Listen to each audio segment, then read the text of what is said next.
Allow me to let you all in on a little secret. Are you ready? I love competitive Pokemon. I know, it is shocking. Who could have guessed? I think the amazingly talented Big Yellow said it best. Nothing really hits different like guessing right in a children's game. And while my knowledge of the series consists of essentially knowing a ton about Generation 1, a little bit about Gen 2, and that Generations 3 through 9 definitely exist, it's still a vibe, for sure. I honestly need a new generation to jump into at some point, but one of the biggest roadblocks to competitive Pokemon is that feeling of restriction on team building that you have. I mean, yeah, as long as it's legal, you can use any Pokemon, any moveset, any strategy you want. But if you want to win, especially if you're learning, you should really be sticking to sample teams and presets, which can definitely get boring after a while if you're not weird like me and probably you. And that's all definitely true in any generation of Pokemon, but the original probably has the most iconic top 3 Pokemon out there, especially because Generation 2 Snorlax is his own breed of insanity. But like Tauros, Snorlax, Chansey, they're pretty much required on every single team and have roles that just can't be fulfilled without them, is the line that everyone says. But what if we, just didn't? Let's take those 3 Pokemon, channel my ex-wife's energy, and kick them to the damn curb. Y'all read the title of this video already, and if you didn't, thank you for playing me while you're asleep, or working, or showering, or working out, or jacking off. So okay, here are all the rules of what we have going on here. I'm going to be playing 10 teams, 10 matches each, and on none of these teams are there going to be any Tauros, Snowman, or Chuck allowed. That's the main goal of the video. But I have a few more rules just to keep things interesting. For one, we aren't including forfeits, unless it's very reasonable that we would have won. I think that this just makes sense, and I don't really need to go into too much detail explaining it, but for funsies too, and to make sure this doesn't get too boring, I'm also going to need to include one not OU Pokemon per team. The OU bracket in RBY is only 13 Pokemon, so swapping around the same 10 for 100 matches would get very boring very quick. You might be asking why I wouldn't want the most viable team possible for this challenge, and for that, I have 2 answers. For one, because Tauros, Snorlax, and Chansey are the best at what they do, they're the OU Big 3. Surprise, shock, everything, I know, but they actually are not the only Pokemon that can fulfill these roles. It's weird. There's alternatives for each of them, they're just usually lower tiered Pokemon.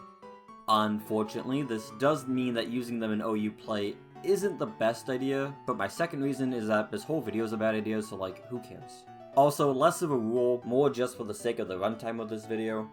I'm going to be explaining the teams, I'm going to show some highlights, and then we're going to review it, and then we're going to go on to the next team. I'm going to be posting a very long companion video of every match, but I don't want to bog this video down too much. But me over-explaining is doing just that anyway, so screw it, let's get started. This is our first team. We're rocking the middle 3 with Alakazam as our lead, so we can save Starmie for the mid-game. Gengar's coming in for support with Nightshade, Explosion, Confuse Ray, and Mega Drain since Exeggutor is going to take care of Sleep. Amnesia Slowbro with Blizzard and Psychic can be a terrifying wall if I set it up correctly. And Dotrio is actually going to be our Tauros replacement. Dotrio does have a few advantages over Tauros, namely a higher attack stat, access to agility, and stab drill peck. And that's actually pretty good in a couple matchups. For instance, against Chansey, Dotrio can body slam into Hyper Beam, and as long as Chansey doesn't start healing immediately, it will take it down every single time. Meanwhile for Tauros, it's very likely, but when it doesn't work, you end up looking like a straight fool. Meanwhile, Drill Peck can help us get through Exeggutor, a Pokemon that Tauros really struggles with without just getting a lucky freeze. And that's all pretty great. Better matchups against Exeggutor and Chansey, plus we get agility. Dotrio must be pretty overlooked, right? I mean, it's got a ton of niches, it must be pretty amazing. Nah. There's a ton of downsides to Dotrio, unfortunately. The flying type sucks defensively. You have absolutely no coverage outside of Drill Peck, unlike Tauros, who literally gets the best version of every elemental attack that you would want. And our lower base speed means that we're less effective in a revenge killer role. Alright, so this is definitely going to be an uphill battle, but we knew what we were getting into, so let's go.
Alright, so this is our results from the first set. We got 3 wins and 7 losses. Let's try this again because that's obviously not good.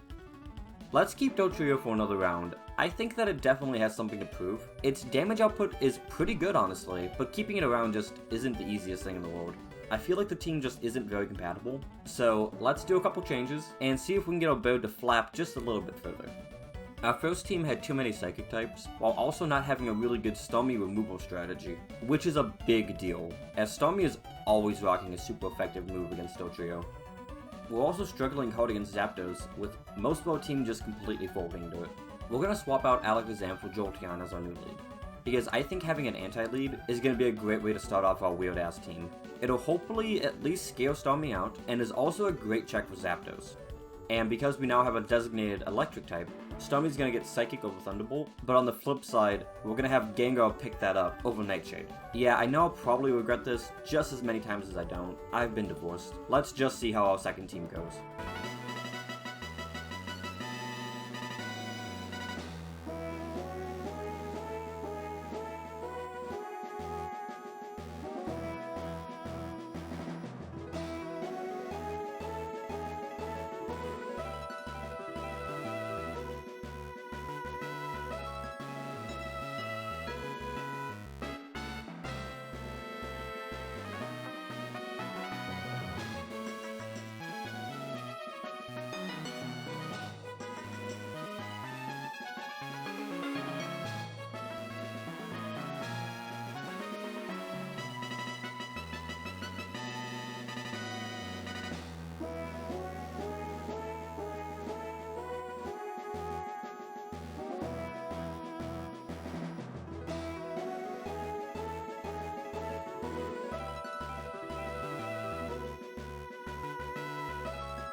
So okay, we did slightly better, but this team just has so many problems. First thing, 3 of our Pokemon are completely walled by Rhydon, and that is pretty awful, all things considered. And on the flip side, not only is the Rock Ground Titan stopping us, but half of our team is still scared of electric types. And unfortunately, Dotrio is in both categories. It can definitely put in work, but the negatives just drive it into the ground. Niches aside, we're gonna need to let this bird fly away on its own. Moving now on to our third team, we're gonna bounce out that Noctours for another Noctours. One that not only isn't scared of electric type, but can also slap Rhydon pretty well. Sandslash. Sandslash is a pretty interesting Pokemon, especially by Gen 1 standards. It's a Swords Dance sweeper, but it trades some of the other dancers, admittedly much better offensive stats, for being just pure ground type, meaning we're immune to electric type attacks, which is huge, and can get us some good switch-in and setup opportunities. Speaking of defensive capabilities, since we're pure ground and not rock ground, Rhydon's Earthquake can only ever 3-hit KO us without a crit, while Owl's, which outspeeds Rhydon, has a very attractive chance to 2-hit KO, and that's unboosted. Rhydon is one of the absolute most main character energy Pokemon in OU, and there's definitely something to say for being able to just use it as a setup monster. For Sandslash's moveset, obviously we go with Earthquake, Swords Dance, Rock Slide, and then a 4th move, right? Well, no. I don't think that an unstabbed Rock Slide is really worth it. My preferred set is Earthquake and Swords Dance, of course. Then Substitute, to take advantage of our ground type and ignore Thunder Wave, because as we all know, Gen 1 is Gen 1, and Substitute doesn't naturally block like half of the statuses. We're still worried about getting hit by Stun Spore and Body Slam, but Thunder Wave is so ingrained in the OU meta that opportunities to switch in are very plentiful. Getting our sub up will help us essentially force a Swords Dance to happen, which is more than you can say for the rest of the dances, as a single Thunder Wave would absolutely destroy them. And for the 4th move, I'm a little torn. I want Submission for the extra damage versus the normal types, Hyper Beam for coverage, or Slash for immediate damaging potential. Let's go with Hyper Beam this time, and we're also going to swap out Jolteon for Zapdos for even more physical coverage, especially against Exeggutor, one of the scariest monsters to Sandslash. On Gengar, we're switching to Nightshade and Thunderbolt, and also making them our lead. And then on Starmie, since we're basically baiting out Rhydon with 2 different Pokemon, we're doing Psychic and Hydro Pump. Really living up to that nickname, and please figure that joke out for yourselves so YouTube doesn't cancel me.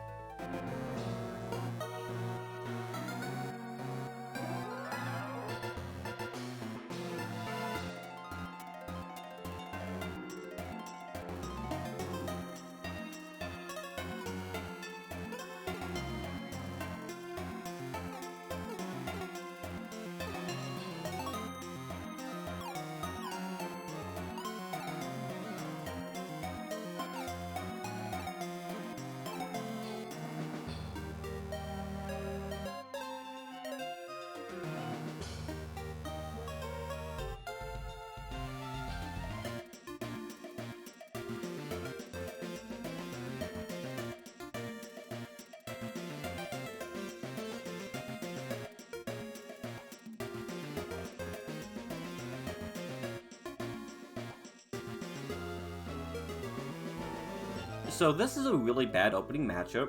Lead Gengar without Hypnosis really is not the best idea. Surprise, surprise, I know. But, speaking of surprises, oh wow, this actually went way better than I expected. 6 wins, a draw, and 3 losses. Really not bad at all. Sandslash can put in pretty decent work, and besides the pretty bad opening matchup, this team has a lot of potential. So, I don't want to change the team members, but let's put Starmie as our lead and save Gengar for the mid game. Of course now, Hydro Pump is pretty much useless. Lead Rhydons and even lead Onyxes are very rare. So, our weird and fun move this time is gonna be Thunder, because Thunder instead of Thunderbolt is actually really important in the Starmie matchup, as Thunderbolt is a 3-hit KO naturally, and cannot 1-hit KO opposing Starmies with a critical hit, while Thunder is a guaranteed 2-hit KO, and will always 1-hit with a crit. Also notably, both of these properties apply to unboosted Slowbro, although you're just barely not guaranteed to get the 1-hit KO crit. But like, you're already banking on a crit with Thunder, so I'm gonna say the 5% chance to not do it isn't a major deterrent. Just like sneeze on him beforehand, you'll be okay. Not to mention, if you're desperate enough, a crit Thunder will still take out even a fully boosted Slowbro. I know that's insane, but hopefully it's gonna save my ass the one-time mandatory for me to think that it was a good idea. On Sandslash, we're going to be giving it Rock Slide to switch things up, as Stab Earthquake ties for damage versus Hyper Beam, so it's really only useful versus Zapdos, and Rock Slide would do the same damage to it, without the charge turn if it doesn't knock it out. It could also help against the likes of Jinx, Cloyster, and Articuno, except that they all outspeed us, and the Blizzards are all guaranteed 1-hit KOs. And I'm already regretting this, but here we go.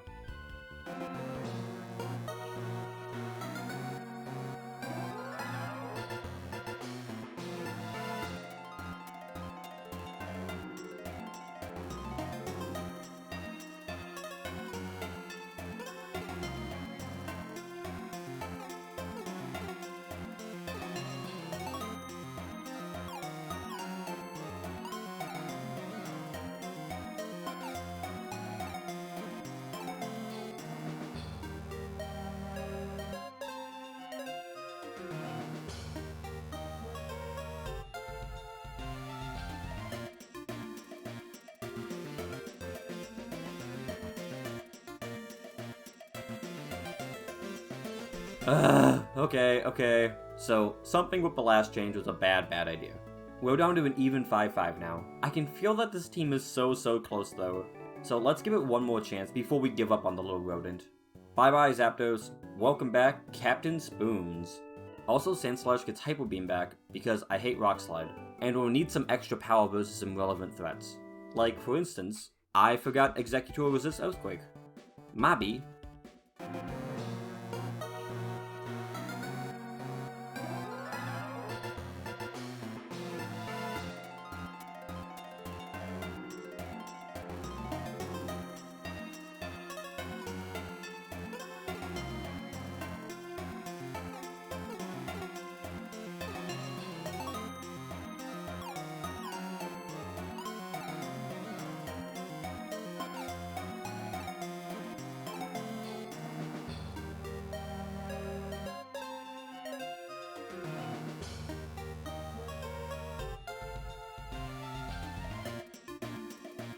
I really enjoyed using this team, honestly. The spread obviously isn't incredible. We still technically did worse than our first team of Sandslash. But realistically, I think it's pretty decent. We actually beat some pretty high ladder ranked players with this. Of course, ladder placement isn't everything, but it's just an indication that this might actually have some substance. Unfortunately, our video must go on, but everyone should give Sandslash a try. He really does the best job that he can. And I'm not over having electric resistances, so let's get Rhydon back in our team. I always run Bubble Beam as my 4th move, ever since this handsome bastard told me that it was a 100% great idea. Also, if you're completely insane, you can run Bubble Beam, because if you use Bubble Beam on the opponent's Rhydon, and you get the 33% chance of a speed drop, then you're guaranteed to outspeed them the next turn and KO with Earthquake. Which is very funny. Very funny. Honestly though, it does pay off pretty well sometimes though. And for my lower tier pick, let's just get fucking weird with our lead game and go Parasect over Alakazam. Okay, hang on, let me explain. Parasect can be really fun as an anti-lead. The only leads that can be super threatening are Jinx, who has a 41% chance to one-hit KOs with Blizzard, and Starmie, who can do the same thing with a critical hit. Besides that, there's not much Alakazam or Jolteon can do except paralyze us, and if Eggy or Gengar try to put us to sleep and miss, they're as screwed as my loyal fees are. And also, if Parasect is your Pokemon asleep, I still feel like that's kind of an advantage in itself. But what that means is that a majority of the time, Parasect can in fact do a thing. That thing being Spore, Substitute, and Sunspore, in that order, and it doesn't really matter for the fourth move because we won't last long enough to use it half the time. Let's just take Slash for some hopefully okay damage one time, or just to force out whatever we put to sleep if they want to stay in. And now that we lost a genuinely good Pokemon in Alakazam, we're switching out Slowbro's moveset for something a little more traditional, and we're going to be putting Mega Drain on Eggy, because sleep should be done before he even has to worry about coming out. On that topic.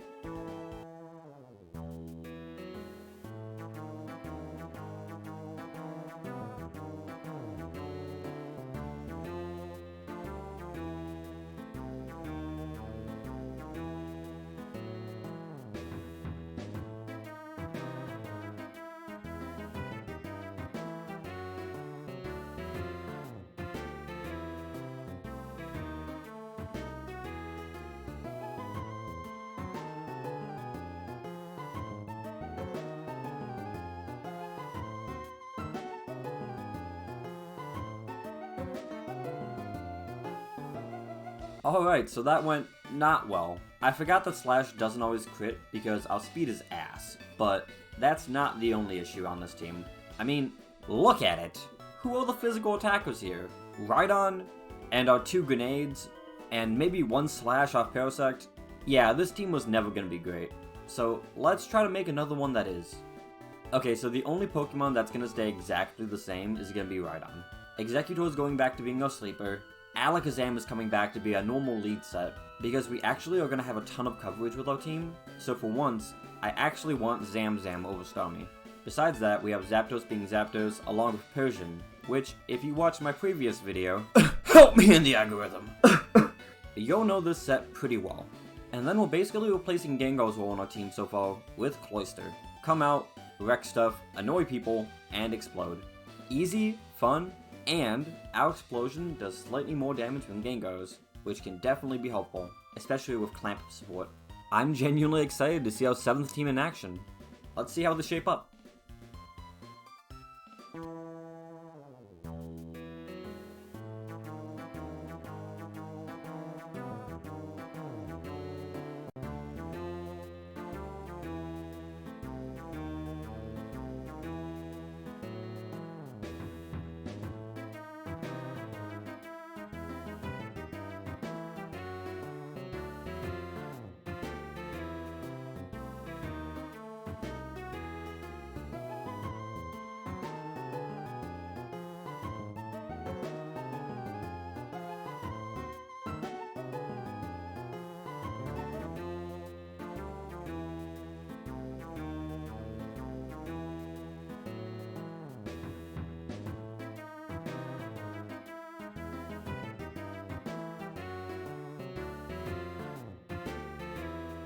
Oh lord, this isn't going the way I want. How am I so bad at this? Any teams where 2 Pokemon are both running Bubble Beam probably isn't the best, I guess. And it would probably be a lot better with Starmie over Rhydon, but okay. Let's try something new again. I want Persian to go sit in a corner somewhere for a while, and let's take Pinsir with us. Pinsir is another Sword Stance user like Sandslash, but we swap out the overall better typing for a better attack stat and slightly better speed. Bug isn't the worst type in Gen 1, Poison just kind of exists, and Dragon and Ghost don't really exist, but the lack of stab and really only being able to switch on Earthquake makes it a much more difficult play to get Pinsir in safely versus Sandslash. Pinsir's moveset is also a bit more hit and miss than Sandslash's. Our boosted Hyper Beam hits better damage thresholds than Sandslash's does, but Sand Rodent gets Stab Earthquake and Rock Slide. What Pinsir does get though is Bind. Bind isn't perfect, for obvious reasons, but it can definitely be used to either switch out safely, or to chip damage for a clean knockout. So the set we're running is going to be Bind, Swords Dance, Hyper Beam, along with Slash, just so we can get some immediate damage out if we have to. Pretty decent damage too, nothing groundbreaking, but a serious threat to a lot of the brackets still. Also, I want Starmie back, and I'ma just say it, I have fallen in love with Thunder Starmie. And finally, we're gonna find a lost puppy after we let our pet bird fly away.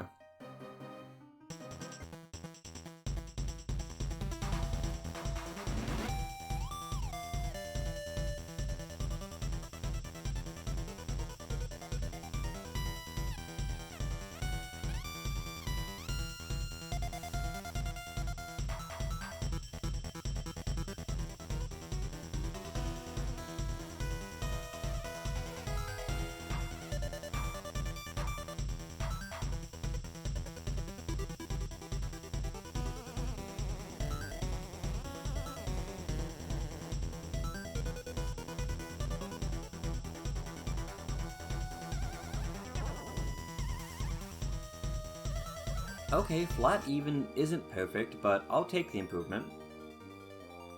We do have some problems though. Pinsir has a lot of issues. Our lower speed stat means we're taking more hits than we'd like, especially bad when one of those hits paralyzes us. We can't even hit Gengar. Even if we ran Seismic Toss, it's still super unlikely we could progress past one. And also, while switching in on a resisted Earthquake is nice, it don't really help against Rhydon. We can't really hurt Rhydon, just trap them and hope that they don't squish us with rocks when Bind misses. There is something here though, so let's make some changes and see what we can do. Gengar and Alakazam, you're out. Cloyster and a lead Jinx, you're in. Both of these two really only need 3 moves. So for the fourths, I'm running Hyper Beam on Cloyster, pretty much just to take down Chansey, Starmie, and Slowbro from a decent range without explosion. Meanwhile, Jinx gets counter, just to try to do something with it, I don't know. Because Jinx is gonna have Sleep covered, Iggy gets Mega Drain back, and we're gonna try out Pinsir getting Submission. Less for the normal types, and more so that we aren't completely walled by Rhydon. In theory.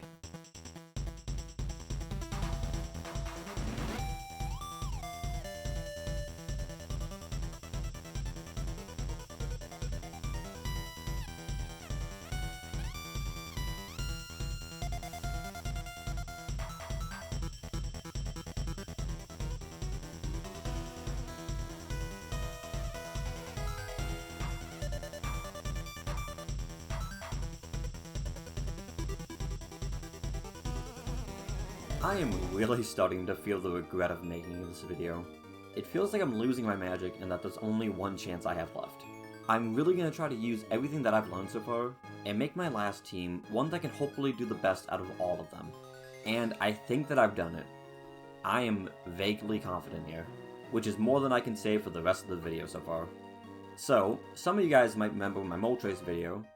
It is pretty great, so go check that out if you want to see why Moltres is scientifically and objectively pretty okay. Besides that though, our team is going to be what I think will support Moltres the best. We have 5 of the best 6 Pokemon available, plus a niche Pokemon that I am very familiar with.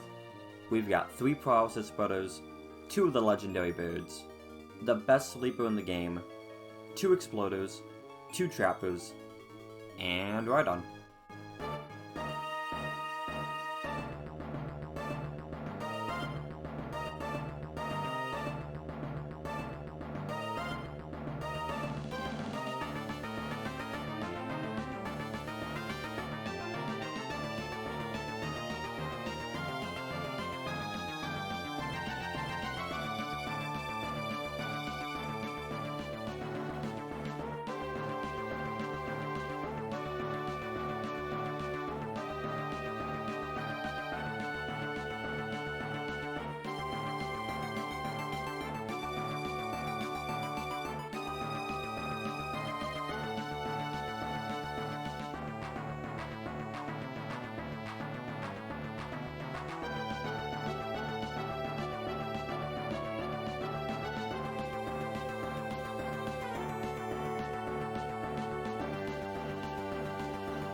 Oh my lord, we did it. We did it! We made a team with a pretty great spread overall. Just in general, I would say this is pretty okay. Obviously above average, especially given the limitations that we had. Not only is this our best spread, but we also got to our highest ladder ranking that it's been all video. We, did it? I didn't expect this at all, to be honest. I was really expecting this video to be just a complete train wreck, but compiling all of our results show that we actually came so close to breaking even on the spread. We got way more wins overall than I thought we would. Literally double what I had projected. And I guess that's why I made this video. It sounds stupid not using the big three, but how do you know it's stupid if you don't try? It wasn't as painful as you think, and I feel like my abilities as a player have skyrocketed during this process. Learning new niche Pokemon and their roles, different team compositions, my ability to hedge out an advantage in a statistically unfair situation, and even just trying out new moves. On Pokemon, I thought I had mapped out pretty well. I actually learned to love Starmie. It takes an already amazing Pokemon and makes them into a potential nuke against other water types who think they're safe on Thunderbolt, just because they can counter with their own. Or I can boost and negate the effect. Or I can just blow up in your face. Let me be honest with you guys real quick and just say that deleting other Starmies from existence is so nice. Everyone deserves to experience it. But most people won't. For one, because most people aren't playing Generation 1 Pokemon that much 25 years later, but also because Thunder's accuracy makes it quote-unquote unviable, meaning some players will never even consider it. And that's just a move. Think about all the lower tier Pokemon you saw in this video, and just how rare it is to see a player really utilizing them, or more specifically, experienced players utilizing them.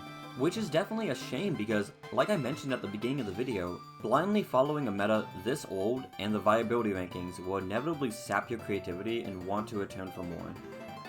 And zooming out on a macro scale, these older metagames can't evolve without experimentation, leading to the same issue, but for the whole player base instead of just an individual player. So what's the point? What am I trying to say with all of this? Should we throw out the sample teams, screw the viability, and just use whatever you want? Really embrace Claire from Generation 2? No. That's a bad idea. That's definitely a bad idea. 50 losses in this video, and every time, I really wish that I had Tauros, Snorlax, and Chansey. Every team that I used would have been exponentially, statistically better with them versus without. Don't be like me, use the big three. Maybe not Chansey sometimes like me, but only if you got that dog in you like me. And if you're a new player, use the samples. They're there to help you and guide you, but they aren't a rulebook. I hope I proved that for you all here today. Creativity can still win you battles. And knowing that life can seem unfair sometimes, like the rest of the world just has a leg up on you, like you can give and give and give and get nothing back from it, being able to think to yourself that you aren't out yet, that if you push even harder than the rest, you can still find success in spite of your disadvantages. That's special, and it's something I learned from playing a Pokemon game almost as old as I am. But that's just me. I'm not that special. All I did was, I played 100 RBY OU matches without the big three, so you don't have to. Hi, so this is the part of the video where I usually close it out, but I just wanted to say thank you all so much in supporting me while I worked on this. It took a lot longer than I had projected, and my next big project video is the most ambitious yet, so that is going to be terrifying. But I've already started on the next Pokemon video, so make sure to subscribe to see that as soon as it's done, hit the bell, do all that stuff, comment down below any ideas that you have for future videos, and make sure to like it if you enjoyed it. Thank you all so much. I am so excited to grow this channel and to grow with all of you guys. I don't really use social media too much, but I'm going to drop my TikTok in the description of the video, as well as my channel bio, so hopefully I'll see everyone there too. But for the third time now, thank you all again, and I'll catch y'all next time.